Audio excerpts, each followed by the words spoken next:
Abubu Java Murando Tembuya. Oh, you go to get me go Tembuya. If you Patini, get me go Tembuya. Ibomuya Lava Murando Tembuya. Yaboko Muyuri, a Soko Tuga. Having I watch, I don't want to go to a lega. Yako from Jamun Waru Musia.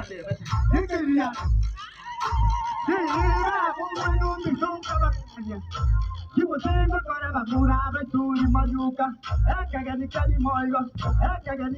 Bonita, Murando Tembuya. Oh, you go tag and send me to Tembuya. Homie, Homita, Muraco, you go landing a particular event. Where off? There's a triple talk and I see a Kuromo. Was in the king, I got a family very yata. Where are Kuromo? Put it, keep on, put it.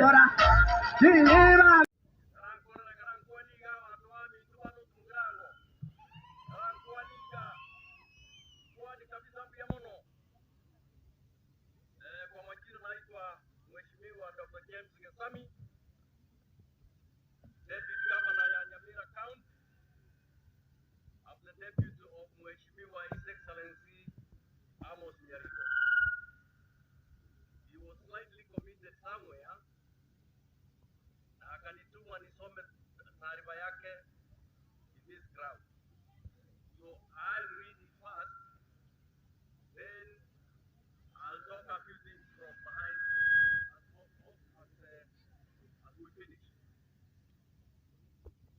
The county commissioner and other administrators present here, members of parliament,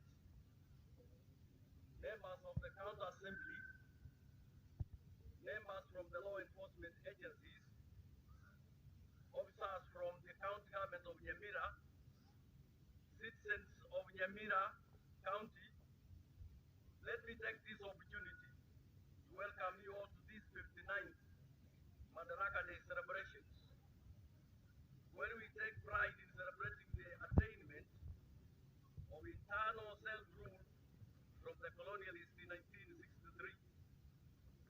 As Nyamira County, we joined the rest of Kenyans in celebrating the development strides we have made as a nation in the last decade, in the last 6 decades.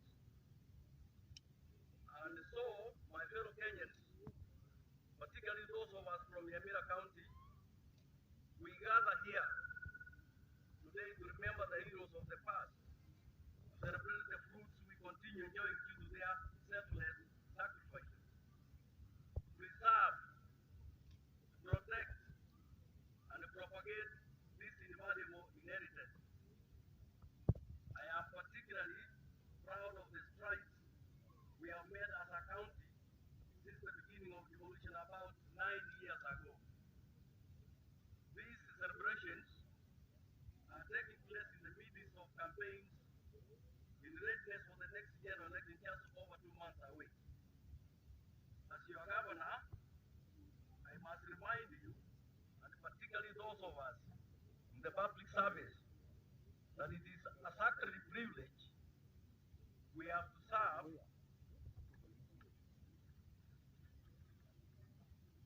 and we must embrace this privilege with enthusiasm and give our best. When I took office, I promised good governance and accountability, inclusivity, wealth and job creation. I've endeavored in ensuring that I operate within the confines of these principles in order to accelerate our development agenda. I take pride in the achievements that my government has attained under my leadership within a short time, although we have not achieved all that we intended. I want to report that we have made commendable progress in the following sectors: education and road network. 1. Expanded and improved road networks in the county equitably in all the 20 wards to ease movement of goods and services. In order to improve the business environment around Nyamira town, my government has tarmacked 5 kilometers of roads as part of the ongoing modernization program of Nyamira town. Number two, we have improved the learning environment for our children in ECDE by constructing new classrooms and allocated sufficient budget for more classrooms in the coming financial year.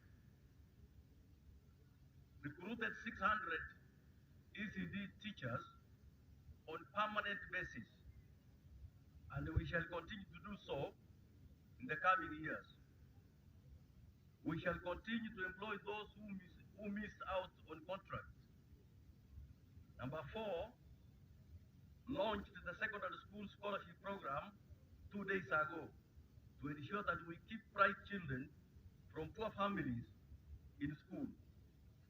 200 students, 10 from each ward, are beneficiaries of this program for their 4-year secondary education cycle.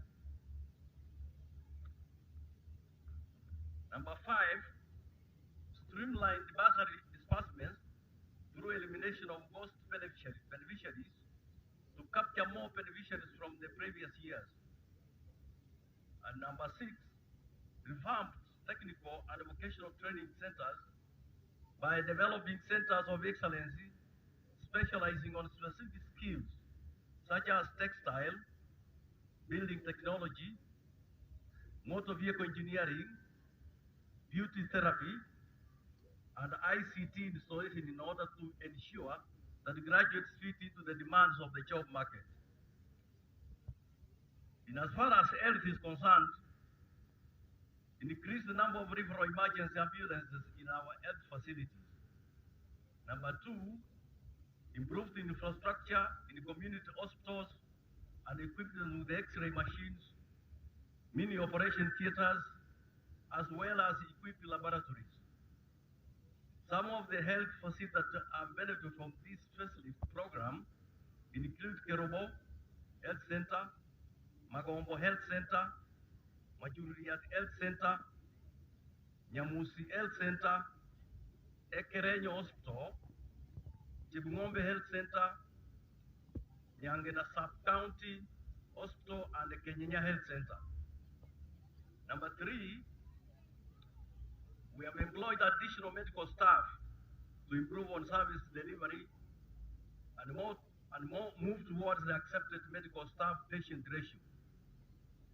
We have targeted to employ additional medical staff, that is nurses, clinical officers, lab technicians, doctors. We have also employed specialists, cardiologists, neurologists, psychiatrists, kidney specialists, among other consultants to improve service delivery to our people. Number four, we have improved incentives for volunteer community health workers. Number five, we have developed computer-based mechanism of distributing and taking drugs in our health centers and hospitals to curb drug theft and wastage.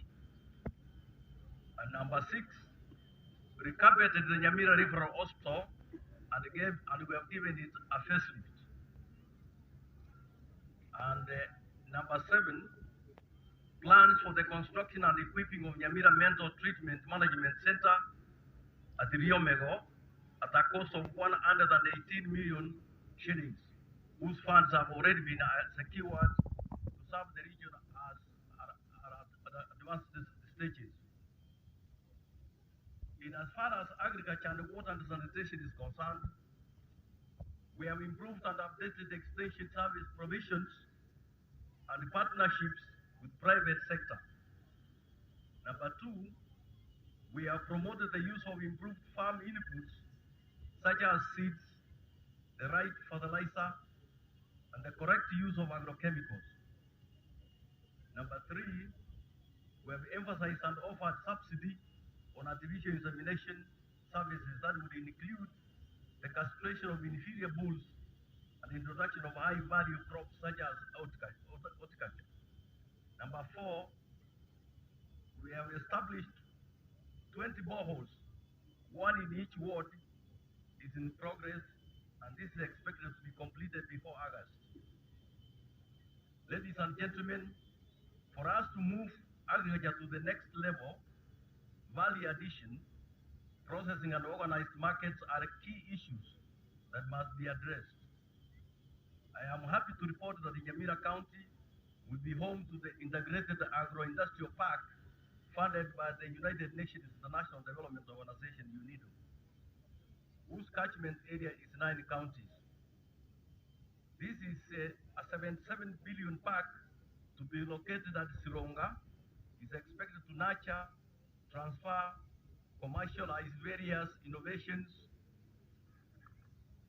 and technologies for the benefit of our people that have for a long time lagged behind in technology and innovation. This park will provide over 6,000 direct jobs, business opportunities for the surrounding communities, accelerate the cottage industry, ready market for agricultural produce from the county as well as neighboring counties. The Sironga Industrial Park will be a game changer, particularly for farmers in Nyamira County, most of whom are smallholders farming, whose livelihood is bound to be transformed through increased income as a result of aggregation, value addition, processing, and ready markets for their produce. As far as youth and the women, to underscore the important role the youth play in economic development, my government has engaged in talent search in various disciplines, including football, athletics, with football tournaments being organized and run by the county. Road races have been carried out in all the sub-counties, and wish to welcome you to the main road race from Jepilat to Ikonge on 19th of this month. Number 2, we are in the process of establishing a high-altitude training center for athletes, and the 16 acres of land has been set aside at Kirondo for the same.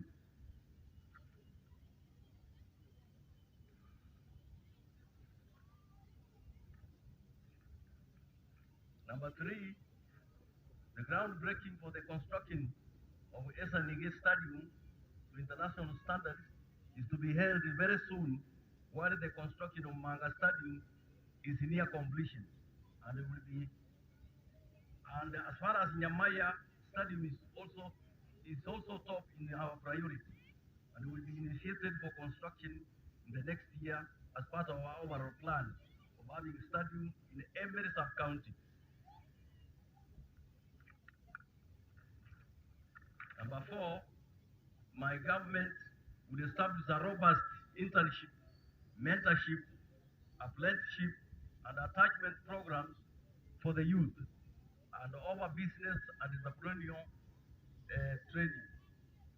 I have set aside a fund to help Mama Mboga improve their businesses. This would have been in operation had it not been the delay in enacting a bill that is sitting in the County Assembly. As I conclude, ladies and gentlemen, the plans and achievements that I have highlighted above can only be attained in an amicable environment, and as we approach the elections, I want to urge all the politicians in the country, and in particular in Nyamira County, to campaign peacefully, and for the youth not to allow themselves to be misused. God bless. And that is a speech from the Governor Amos Nyaribo to the people of Nyamira.